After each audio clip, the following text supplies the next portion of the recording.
What's up, all you beautiful people? Your boy, the Vuvuzela in the building. Vuvuzela Victory Challenge, episode 123, start of the brand new season 2038-39. And our goal for Champions League football, Champions League trophy started, of course, defending our Premier League starts today as well. But most importantly, we get revenge on Aston Villa. From that FA Cup defeat last season, we have an opportunity to take silverware away from them. They won the FA Cup. We won the Premier League. Means Community Shield is the first game of the season. Make sure you hit subscribe. Make sure you tell your friends, parents, grandparents, and lovers. Run that intro.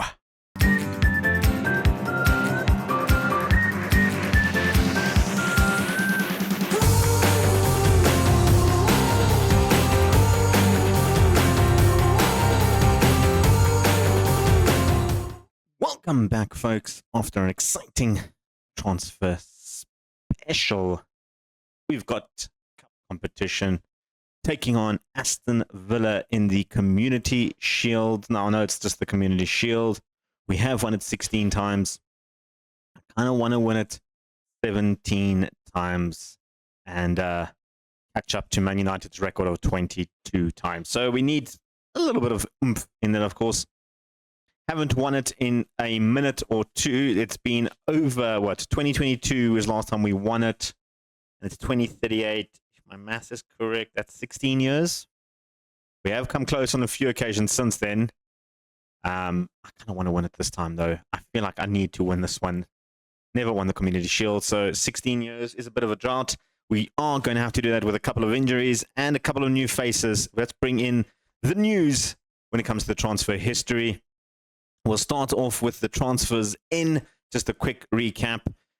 Romeo Chevanento in from Brazil. 19.75 million for him. Tituan Bron in from Nantes for 10 million, rising to 14 million. Roiji Uchida from FC Tokyo, 6.25 million.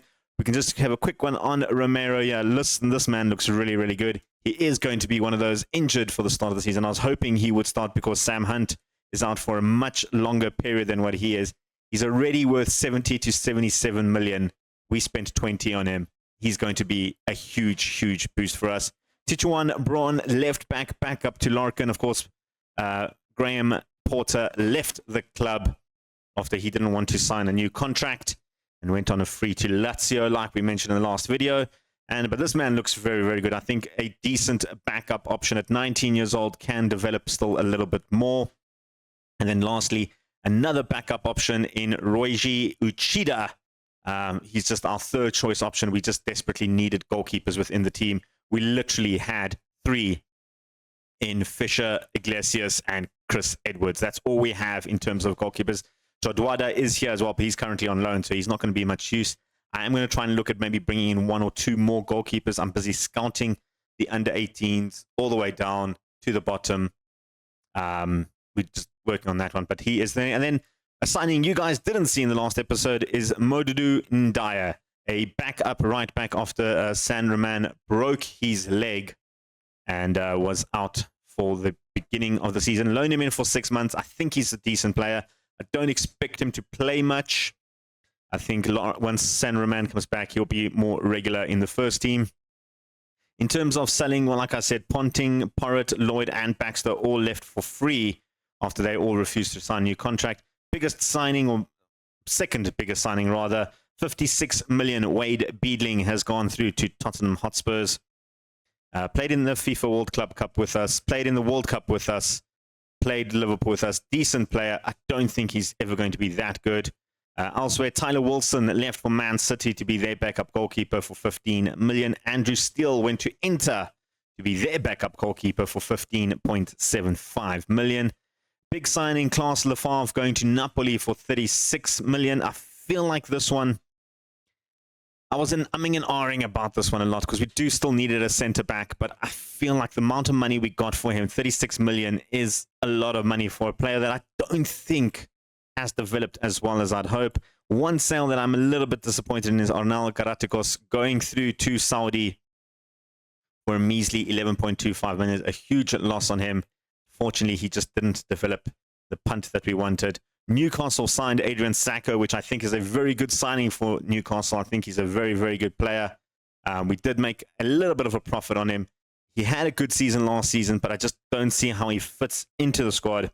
And then the biggest one you guys didn't see, Jan Fischer has officially gone to FC Bayern Munich. He has gone there for 113 million, going back to the German leagues after we bought him from Real Madrid for 48.5 million. 32 played, 43 conceded last season, 9 clean sheets. Not the best record in the Premier League by any stretch of the imagination. He did concede quite a bit. And in fact, last season in total, conceded 66 goals in 49 appearances. Not the best return for us, but 113 million, rising to 133 is absolutely fantastic. We do have a backup that is confirmed, just awaiting a work permit, and we can have a look at him now. It is going to be Costas Antoniou. I decided to go with him after looking at all the other options. I felt like he was probably the best choice to go through. He wants to come in as a backup goalkeeper, which will be absolutely brilliant for us because he will then be our first team. Between him and Iglesias, I think are going to start competing for that first team option. They're both in the young age gap. I think Antoniou has the edge over Iglesias, but we'll see how Iglesias does as well. Expect those two to swap. And then we do have a centre-back also confirmed, awaiting a work permit, Antonio Sanfilippo, coming in on loan, just to add a little bit of extra depth in the centre-back and right-back department, but more as a centre-back. I feel like that's where he's going to play for us, coming in from Milan. There is a mandatory fee of, I think it's 47, optional fee of 47 million if you want to sign him. Ndaya is also on loan, by the way. And then two youngsters that we have signed, Mazinho and Thomas Vargas, only coming in January. Mazinho, a right back that looks like, I mean, he looks like he could be better than Eloquim at this stage already. And then we've got Thomas Vargas here, a good, solid centre back who I think in the foreseeable future will definitely be a top flight player. That's all the news. That is all the news in terms of transfers. 276 million made, 36 spent. Financially, we are looking absolutely fantastic. Overall balance of 244,502,566.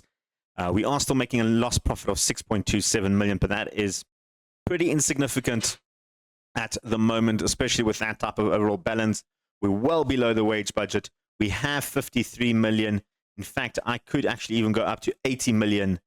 Oh, it's just under 80 million now. I think it was 62, right? Yeah, 62 million, and still have enough wage budget to bring in someone else if we need someone. I don't think we need anyone. I think we have a very, very good squad that could challenge for Champions League football.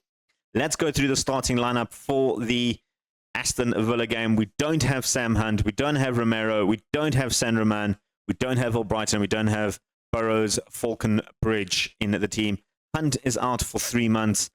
He's out for 7 days. He's out for 4 months. He's out for 10 days. And he's out for 3 days. So not ideal. Gross not also 100% fit to start. So he will start on the bench, which means today's starting lineup will be Xabi Iglesias in goals. I wanted to think of playing Uchida. I just would rather play Iglesias there. I kind of want to win this one. So we're going to go with Uchida as the backup. Eloquim at right back. Paul Smart and Yaya will start. Unfortunately, Filipino didn't make his way through yet, so that's why Paul Smart will start. And I like Paul Smart. I think he's a very, very good defender. I think he is probably the future of England. Very similar player to that of Yaya, so I'm not sure if the two of them will gel together. Larkin at left back with Ferreira, Dixon in the middle. Amuda and Vida going at the wingers with Barroso and Lamine Yamal up front. I decided to go with Barroso instead of Hoofse. I just want the experience up there. We do have on the bench Gutierrez, Power, and Fusa. 3 very good young prospects, all in there. Aloha, of course, only 20 years old. We keep forgetting about that one. Brune, it's a very young bench. That's what I'm getting at. Only Gross is the only one over the age of 22. I mean, Dyer as well is also 20, but over 22 is only Gross. We do have a very young squad, a very dynamic squad. Let's go to the Aston Villa game. It is at Wembley. Last time we played Villa at Wembley, we did lose in the semi-finals of the Cup. Not ideal at all. Right, ladies and gents, Wembley it is for the start of the new season. The curtain raiser, if you will. The Community Shield taking on Aston Villa. New manager in charge, Michel de Blasio at Villa. Interestingly, they've gone for a 4-4-2, which historically we have never played well against. So this should be quite an interesting little game ahead. Of course, looking like a brand new squad for us, although that being said, it's only two new faces really in the starting lineup. Lamine Yamal with the shot, Weissmans with the early save, making our intentions very clear at the start of this game. Amuda with the corner, looking for Elaquim. When you have a man like Elaquim at the near post, you need to mark him with 20 men, because this man can header a goal. Of course, remember 2 seasons ago, 14 goals from the corners. And now he started with his first one just 6 minutes into the new campaign.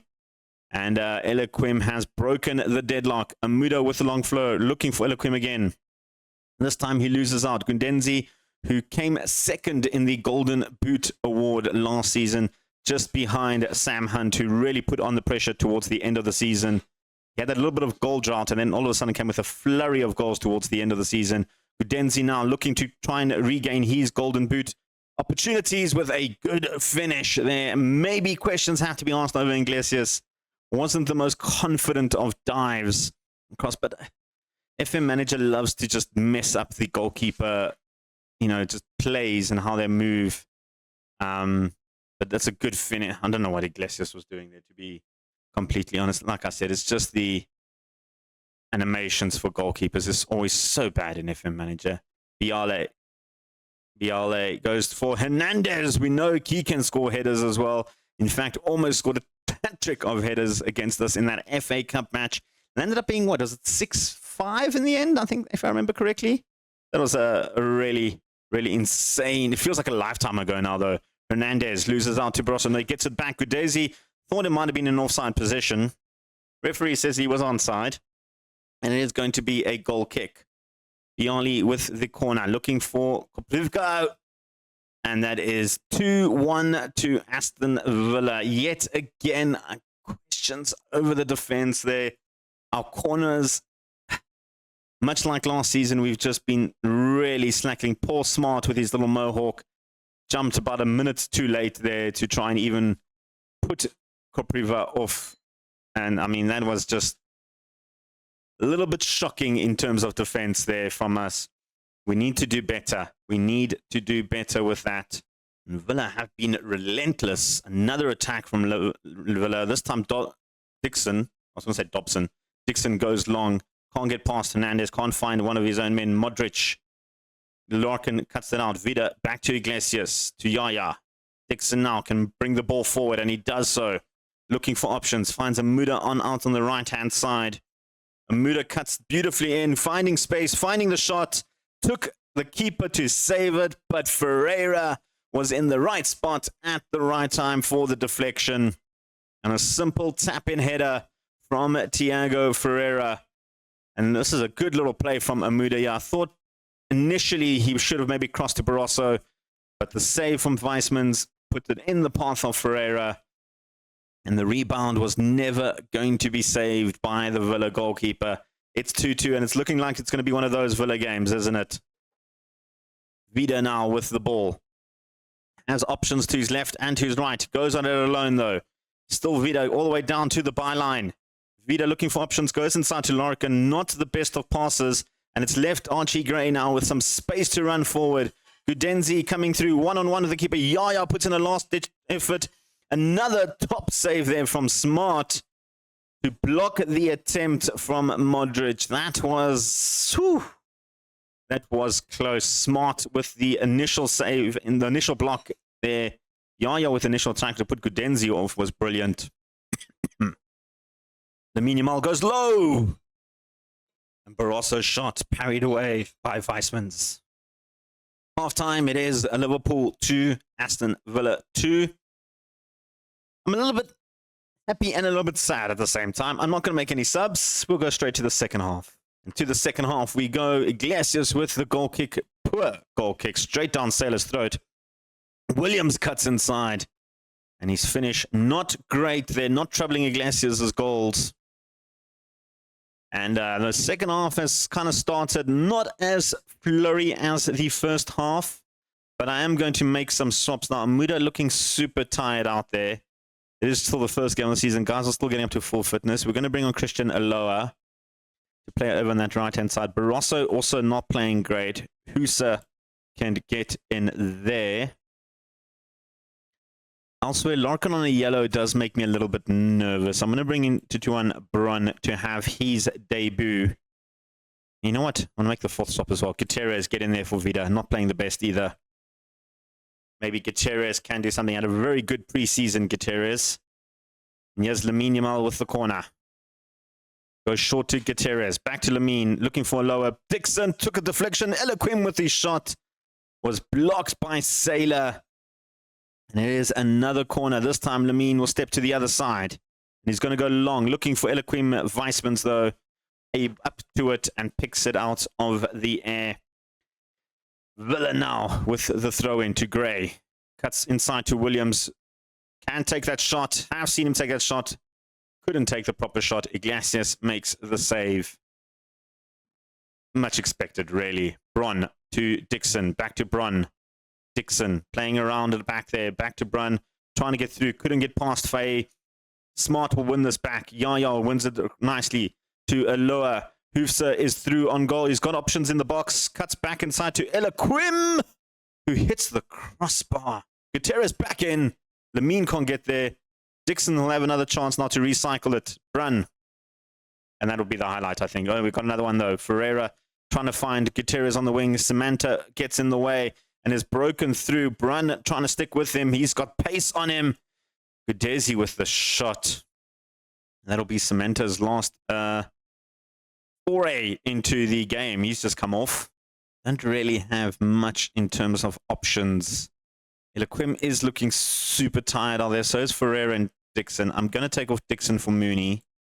I think Mooney has played well in the past. And I think Dixon just looking super tired out there. Just to get some fresh legs in the middle of the park might help a little bit more. 2 minutes left. It's going to go 2-2. It'll probably go, I think it goes straight to penalties. Yeah, straight to penalties. This is not good. We've only got 2 good penalty kick takers, really. But we'll see how we go. I'm going to choose the players. We'll come back for the penalties in a bit. The penalty kick starts off now with Gray up against Iglesias. And Gray misses a huge save from Iglesias right off the spot. That is brilliant from Iglesias. Lamine Yamal steps up against Weissmans. Lamine Yamal puts that in the back of the net.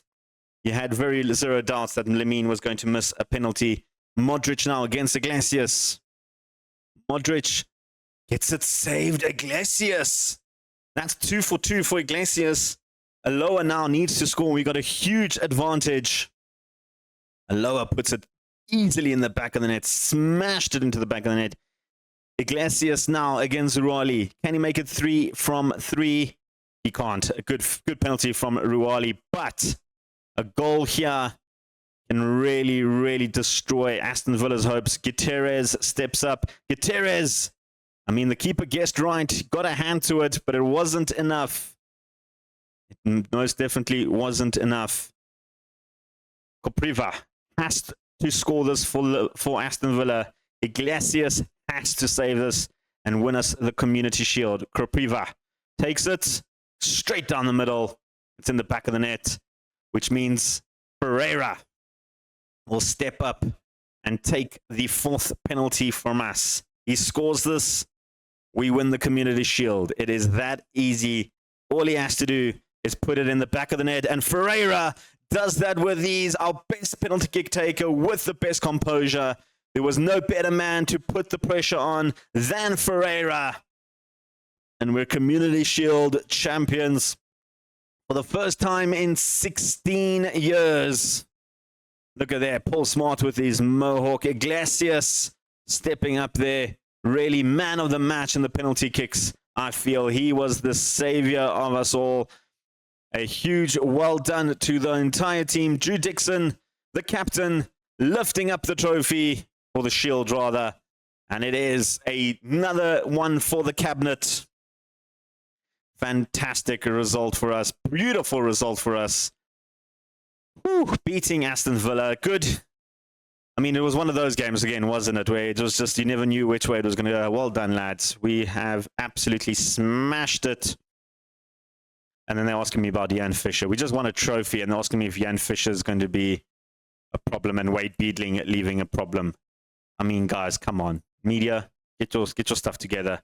We are Community Shield champions. First time in 16 years that we lift the championship. We have one more match to come up, but I want to mention this. The Ogrides is the cream of South African managers. Liverpool, one of his supporters, is the manager, the greatest South African manager of all time. Which means, ladies and gents, we have completed one of the goals when it comes to the Hall of Fame, and that is become the #1 manager in South Africa. 1,120 points. Better than Rulani Mokoena, better than Pitso Masiamani, better than my previous Man United one that I played for fun with Man United. Better than Gavin Hunt, better than Clive Barker, better than Gordon Ingleson, better than Vasily Ogrides from LA Galaxy, better than Makwebe Mgethi, and better than Craig Nkomo. We are the best manager in South Africa. I mean, we far off. We 1,200 points off Sergio Conceição. That's our next goal, to make it to the Europe Hall of Fame, and then obviously worldwide. We are quite far away from catching Otmar Hitzfeld of Germany. But those are our 2 goals. To make it into those Hall of Fames, we can do it. Celebrate success. Wayne Rooney, the boss of England. Oh, England hired Wayne Rooney. Interestingly. Had a look at Robert Henley, Saylor, Larkin, Drew Dixon. Spain's Unai Emery was also there with Hernandez, Iglesias, Lamine Yamal, and Barroso, all there for his attention. Anyway, guys, we've got Brighton coming up in a week's time. Our first Premier League game. Stay tuned. Right, ladies and gentlemen, we're back for the Brighton game. Couple of swaps from the first team. Firstly, Gross back into the squad. Paul Smart will move down to the bench. And we've got a brand new goalkeeper in Kostas Antoniou, the Cypriot international. His value dropped a hell of a lot from what we paid for him. He was valued at like 30 million and now it's down to 18. But anyway, Kostas Antoniou, I've decided, will be our Premier League goalkeeper, and Iglesias will be the cup goalkeeper. I think the 2 of them need to develop quite a bit, and I think he is probably the better of the 2 goalkeepers. Yeah, our coaching staff don't really think so. They say he's a good championship manager, but I'm willing to give him an opportunity to showcase on the main stage. If, of course, 10 games in and we're not doing well goalkeeper-wise, I will bring in Iglesias. I know Xabi can step up to that plate. Elsewhere, we do have another new signing in Antonio Sanfilippo over here. Fantastic physicals for a centre-back. And, I mean, other than his headering, which is only 10, everything else is just absolutely fantastic. So make sure you keep an eye on him. He is a player that I might be considering signing at the end of the season. Depends on how things go. So he does fine on his bench. And then just lastly, Hua Xiaobin. I'm actually starting to train him as a Mazzala on attack. I think he's got the right attributes to be quite a good little Mazzala. Still needs a lot of bit of developing, but I feel like Gutierrez is probably a better left winger than him. So I think I want to give Gutierrez a little bit more game time, which does mean that Xiaobin will move into the midfield and battle out with Ferreira, Dixon, Mooney, and or Brighton as the options rotate. The bright side is Brighton is quite injury prone, and so is Burrows Falcon Bridge, apparently. So I have those 2 on there, but we'll see how we play things around. It's always good to have a big squad and give guys as much game time as possible. With that being said, let's go to Brighton. Are they still playing in the American Express Stadium? They are indeed.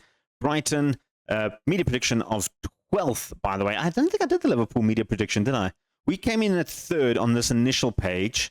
After all the signings and everything else in between, we stayed in 3rd. Chelsea and Man United swapped around. I think Chelsea must have had a very good transfer season, hey? What did they sign? They signed one player and they went up. Oh, okay. Well, did they sign anyone from the week? No, they literally signed one player and they moved up in the rankings. Man United, did you guys sell big players at you? I mean, you signed Ericsson for 87 million and Buffon for 43 million. I mean, you sold Ben Ackerman for 180 million. Okay, well, that is a huge loss for them. That is actually a huge, huge loss for them. That is very good news for us. They also signed Mda. I'm not sure what's happening here. I think that he was on loan for them last season. I think they signed him permanently. But yeah, I don't know. I understand how those work. But anyway, we still ranked 3rd. Brighton still ranked 12th. That's where they're chilling. We do have a player in... Oh, we had a player in... Oh, Ericsson's replaced Hunt. Oh, no. Is Jonathan Ericsson that good? I mean, yes, he is that good. And he scored 8 goals for Man United last season. I don't know how he ends up being there. Vasquez is ahead of Hunt as well. I suppose maybe because Hunt is out for a long term. I think that's why he's probably been dropped. But anyway, procrastinating American Express Stadium. Let's take on Brighton for the start of the season.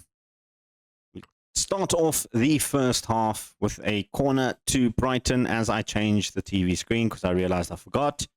Rakic with the ball to the back post. Antonu with a good solid fist out, and whoo, that was exceptionally close. I think it was Fernandez that took that shot. It could have been Dust Neves as well. I wasn't sure. I didn't see the name.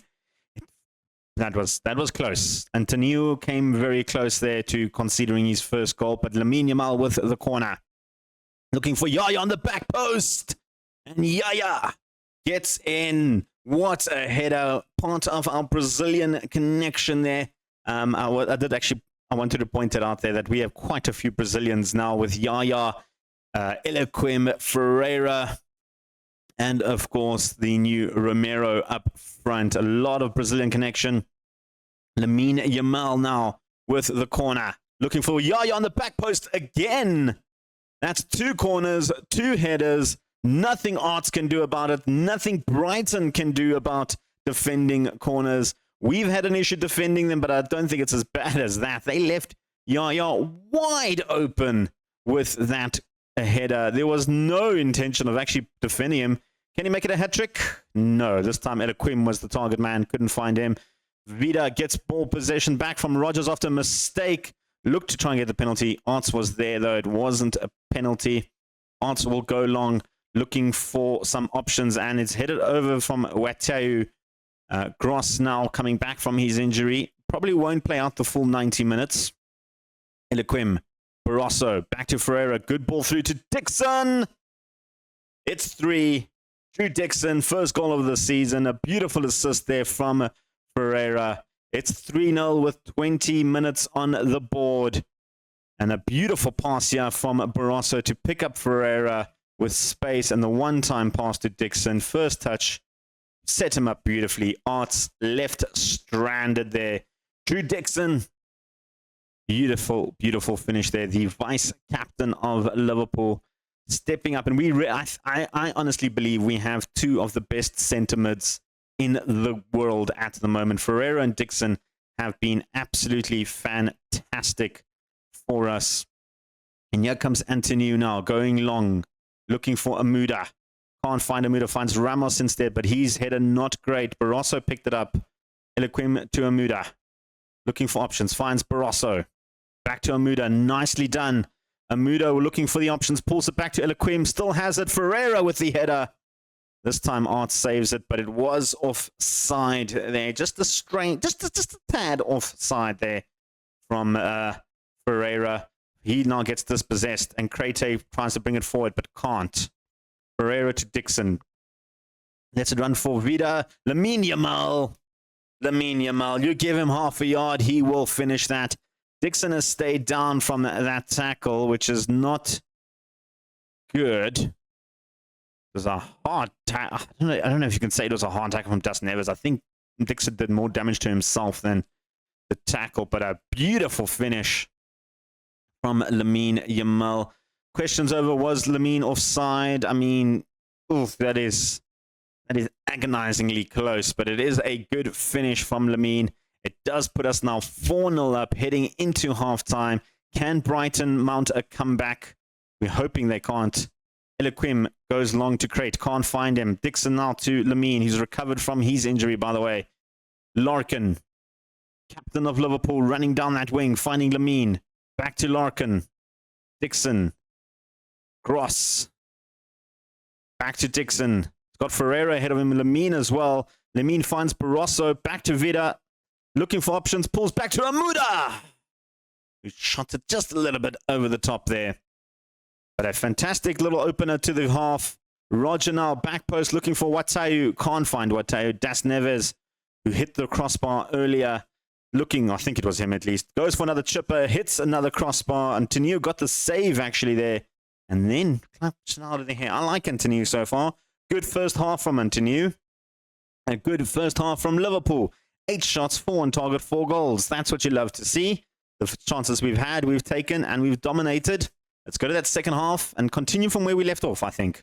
Well, the second half a little bit more quieter than the first half. 60 minutes in, going to make some swaps. Grontek off Gross. Not that he's playing bad, he's coming back from injury. We have San Filippo, his debut. Elsewhere, Dixon on a yellow card makes me a little bit nervous. I'm going to give Shalbin a run as the Mazzala there. And then elsewhere, Barroso can come off for Hoofser. Give him a little bit of a run.